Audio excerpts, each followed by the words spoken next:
Oh, Cindy got religion, she'd had it once before, but when she heard my old banjo, she'd the first one on the floor.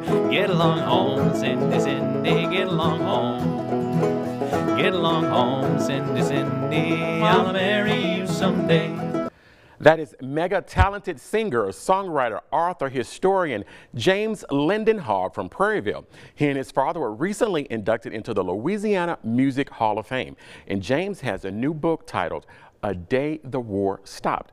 And there's a free event this weekend in St. Francisville where James will sign copies of his new book. And he's joining us here in the studio this morning to tell us all about everything. Thank you so much for coming in this morning, James. Thank you so much for having us. Thank you, Mr. Reggie. Well, first, congratulations on being inducted into the Louisiana Music Hall of Fame. How was that honor to be with your father? It was an incredible honor. I mean, one of the greatest honors of my lifetime. And but you know, I've always grown up around music.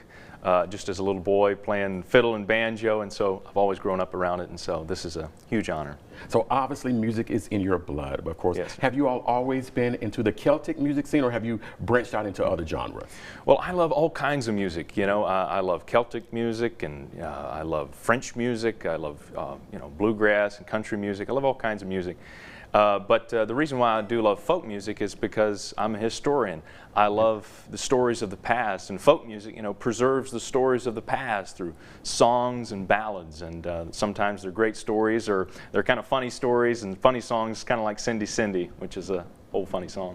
which is what we played off the top there. Yes, of course, sir. so you're bridging music and storytelling together. And of course, that leads us to talk about your new book, which of course is titled A Day the War Stopped, the story of a Civil War truce. It kind of takes us through a unique moment of Louisiana history. So what made you decide to tell that particular part of Louisiana history? Yes, sir. Well, for the last few years, I've actually hopped on this Viking Mississippi riverboat and gone up and down the Mississippi River and met folks across the country and played this old time music, but lecture about Louisiana history and sort of represent Louisiana's history and culture to people who are not from here. And one of the lectures that I've given is about this story that happened in St. Francisville about 160 years ago in 1863. And it's a remarkable story. It's about a fellow named Lieutenant Commander John Elliott Hart. And in addition to lecturing about this story, I actually entered graduate school at LSU and just finished a master's degree. So this book was based on my thesis.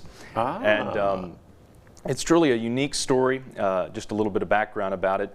In 1863, in June of 1863, this was the height of the American Civil War. Vicksburg, Gettysburg, Port Hudson, all of these major battles and sieges were going on at this time. It was a turning point for the war.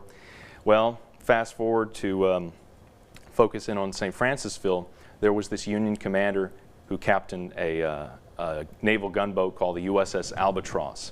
And Commander Hart, he was from upstate New York. He served the Union Navy for 20 years, even before the Civil War.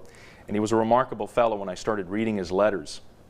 Well, sadly, Commander Hart, he got sick of yellow fever, and he sadly took his own life. It's a tragedy.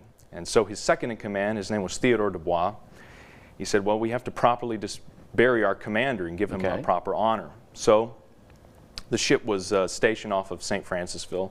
So they went ashore under a flag of truce at night, and they were Freemasons. You see, this is the key part of the story. So many soldiers and sailors in the war were part of the Masonic order. That brotherhood bridged across the northern and southern divide, even throughout the war. So eventually, these Union commanders met a Confederate captain who was also a Freemason. He agreed to give him a proper burial, and they buried him at Grace Episcopal Church.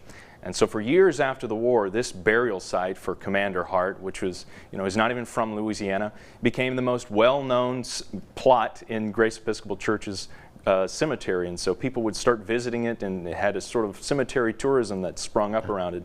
And then in the 90s, they turned this event into a commemoration, a reenactment. And so they reenact this unique moment in Louisiana's past. And I'll be out there. This Saturday, right? This Saturday, yes, sir. This Saturday. It begins at 9 o'clock sharp, so come out early, and you can see this really beautiful commemorative celebration. And you know, Louisiana, we can make a festival pretty much out of anything. Yeah. And this A Day the War Stopped festival is going to be at the courthouse, right, in St. Francisville. Yes, sir. I'll have a tent set up, and I'll be signing books and you know, talking about this unique story. Well, real quickly, I know you're going to play us a tune, but is that a fiddle or a violin? Because I don't know. Well, the old joke is a violin has strings, but a fiddle has strings. So that's the joke. That's the corny joke. But yes, sir. Actually, this violin is 240 years old. Oh, wow. So this violin is almost as old as our country. Well, I'm going to step out of the way. I'm going to bring his father, Jim, in, who's also inducted into the Louisiana Music Hall of Fame. They're going to play us to break. Thank both of you all for coming in this morning. Thank you, Mr. Reggie.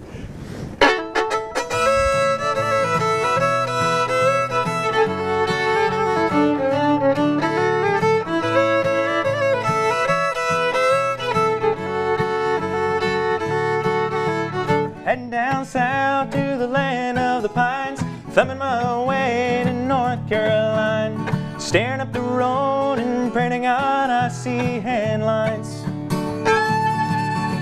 I made it down the coast in 17 hours, picking me a bouquet of dogwood flowers, and I'm hoping for Raleigh I can see my baby tonight. So rock me, mama, like a wagon wheel. Rock me, mama, any way you feel. Hey, mama, rock me. Rock me, mama, like the wind and the rain. Rock me, mama, like a southbound train. Hey, mama, rock me.